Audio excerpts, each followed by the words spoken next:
What's going on, everybody? You already know what the fuck it is. It's SVT Vasquez back at it with another video, back at it with another banger, man. And today, I have a little issue with a video uploading today because when I was recording my Shelby and Toyota Supra reaction, I actually ran out of memory space in my memory card. So like a dumbass, I went back and deleted everything so I could have space. But I had the video for this Friday in that memory card, so that got wiped out. So I'm just gonna go over real quick of what I had in that video with you guys. But first, I have a question for you guys. I've been really thinking about this,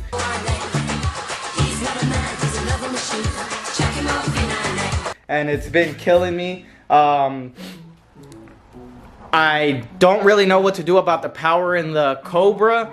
I do want to make more power, but I don't know which direction I want to go with it. So I'm going to ask you guys for help. I do have an Eaton supercharger in it, and either I could port that to stage 8 Steggy Eaton, and that would give me roughly around 540 horsepower, somewhere around there. Or I can get a Whipple and make higher than 600 horsepower. And the reason that I'm having trouble with this is because obviously getting ported blower is a lot cheaper since you already have the supercharger. Porting your blower will cost no more than $2,000. And getting a brand new supercharger, which would be a Whipple, is roughly around $5,000. But you would get more horsepower. So the reason I'm having trouble with this is not the money, it's not the expenses, because I'm willing to pay for either or. But do I really need that horsepower? And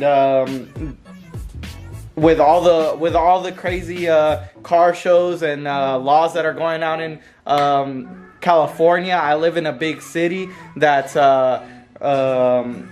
that has a lot of cops in the area, so I don't really want to abuse the car out in the streets, and I don't really take it to the track, and I don't take it to the drag strip. So am I really going to use all that horsepower if I do get it?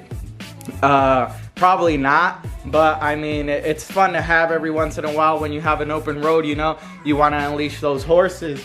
So you guys tell me down in the comments below, do you want me to get a ported Steggy supercharger to see how much I could get out of it, or should I just go full send it, go 2.9 Whipple and see how much horsepower I could get from that? For now, I'm okay with the power because I don't even have the wheels to put down the power, so I have some time to get that upgrade. For now, I already have a clutch to put in the car to be able to handle that power. So maybe in 2 or 3 weeks from now, I'll be dropping a video of me installing the clutch. I need to get wheels to put down the power, and I'll also need to get bushings because this Mustang actually gets a lot of wheel hop, and with the power that it has right now, I couldn't even launch this one time, and my girl got scared. She thought I was losing control, but the car was just wheel hopping so much that I couldn't get traction because I have 275 all season tires on there, and that's not gonna get any grip at all. So I have a lot of wheel hop. I want to get rid of that and put some sticky tires on there so that the traction is taken care of, and then I'll go with performance upgrades, which would be this ported or Whipple, whatever I decide on. For now, I'm gonna focus on the paint because it is a black car, and you could tell all the imperfections in it. The previous owner did not take care of it very well. It has swirl marks everywhere, but it's nothing that can't be corrected. So I'm gonna be fixing some things myself, and then I'm gonna go take it to a detailer so they could buff and ceramic coat the paint. As for the front bumper is really messed up in this car. It has a lot of rock chips that go right down through the plastic. So what I'm gonna do is this bumper is done. If I take it to a body shop, it'll cost as much as me getting a brand new bumper. So what I'm gonna do, since this bumper is not repairable, I'm gonna repair it myself and see how good my paint job at home comes out. and I'll be showing you guys how to do a DIY bumper paint tutorial. And I'll tell you guys how much everything costs, how much time it's spent, and show you the results I get from a home respray of a bumper. And I'll also be repainting my rear bumper from a shop, and I'll show you guys how much it costs and how it looks. One eternity later. I'll be showing you guys how much it costs and how it looks, and comparing the two to see if there's a big difference, or if you guys want to go one way or the other. The reason I want to paint this bumper is because of this crack here. When I purchased the car, there was a scuff mark on this bumper, so the previous owner must have bumped into something, nothing major. There's just a little cracking on the paint. Other than that, the bumper's good. So I'm just gonna have repaint the bumper because it also has wear in the back. He must have been loading and unloading stuff that I could see a few scuff marks right here.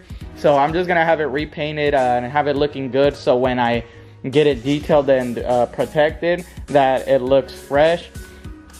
Other than that, the car's in great condition. It's running better now after I changed the spark plugs. If you guys know, I had an issue with a cold air intake, but everything's fixed now. So that's why I'm gonna focus on the paint, get the car looking good, and then I'll start motherfucking down. I'll put the clutch in. I'll start getting performance upgrades on it as well. So that's what's coming for the car. I already have the clutch and everything I need to paint the bumper. So maybe next week the painted bumper DIY video will be up. Let me know what you guys want to see, a ported or a Whipple supercharger.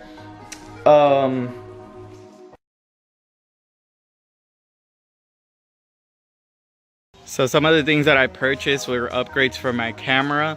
As you guys could see, I got the hooded cap for it for when it's really sunny outside. I recorded a video before that I was getting a lot of sun rays going through the lens, and it was making the image very bright, and I didn't really like that. So this is gonna block the sun rays from when I shoot outside, and give me a better quality video, as well as a Rode mic, so that way when I'm stepping away from the camera you guys could hear me a lot clearer. And those are some other upgrades so I could give you guys better quality.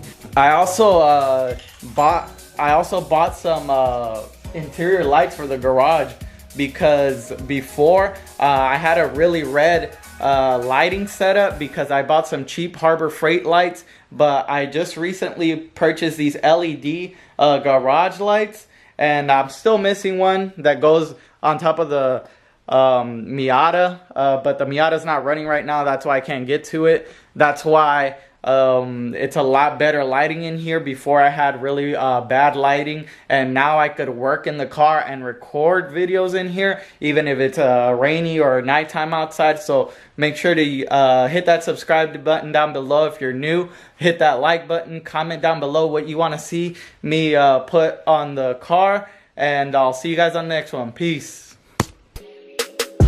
I'm just all about this money. I don't think about no thought. Girl, you don't know about me, so get off my fucking D. Born and raised in the dot. This is real as you gon' see. Girl, you don't know about me, so get off my fucking D. Get off my